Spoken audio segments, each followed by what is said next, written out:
If it is given to you that the genotype of the parents is homozygous tall, homozygous short, the gametes formed are these. Predict the genotype of the F1 generation.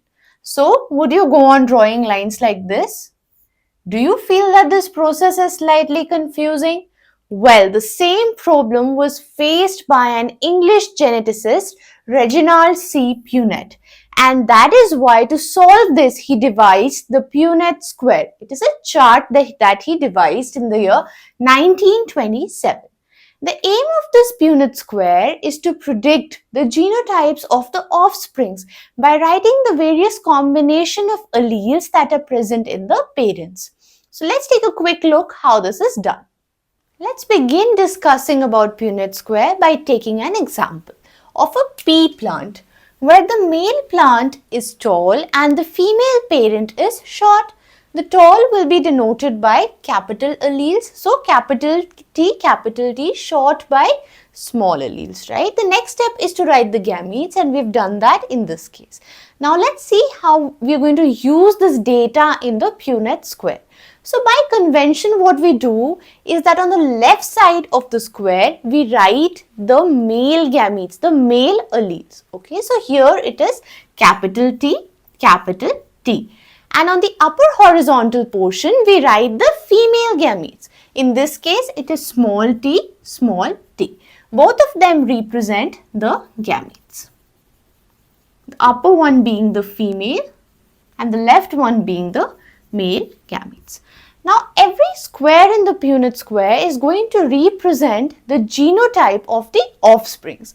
We've already seen that 4 offsprings are produced.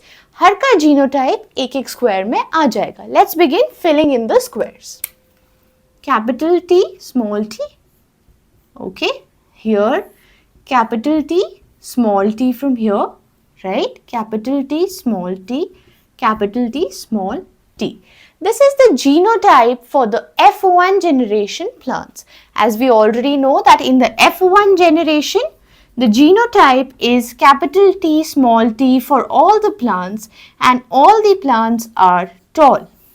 Now let's quickly move on and see the scenario for the F2 generation. We note that the genotype for the F1 generation plants is heterozygous tall. So I've just listed that here. Male plant का and female plant का F1 plants की selfing होती है to obtain the F2 generation. Gametes हमने form कर लिए हैं for both the male and the female plant. The convention is to list on the left hand side the male gametes. Let's quickly do that. Capital T, small t. The female ones also capital T, small t. Now let's quickly determine the genotypes. Okay, capital T, capital T, capital T, small t, capital T, small t, small t, small t. So now we have gotten the genotypes of what the F2 generation plants, right? F1 की selfing हुई, the blue ones represent the gametes of the F1 generation. ये boxes represent करते हैं, as I've already told you, the offsprings. The offsprings of what? The F2 generation. So now the genotypes that we get are capital T, one time, capital T, small t, 2 times, and small t, 1 time. Which means that these two are going to be tall due to the presence of a dominant allele and both recessive alleles. So this plant is going to be a short-heighted plant. Let's quickly move on and try to understand the genotypic and phenotypic ratio. Now you see that the genotypic ratio TT, heterozygous tall and short, is going to be 1:2:1 as expected. The phenotypic ratio of tall is to short is going to be 3:1. These 3 tall, 1 short. So this result is consistent from what we get by drawing the lines.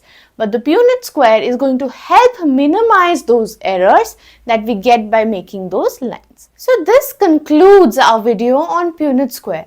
But Punnett square, as I've already told you, makes our life easier. It becomes all the more important when we'll study dihybrid crosses, where we obtain 16 offsprings, and it is practically very difficult, very cumbersome, very confusing to do it manually. So Punnett square is going to be extremely critical over there. In the next video, let's meet again to study the dihybrid cross. Thanks for watching the video. Do consider subscribing to my channel if you liked it. Thank you.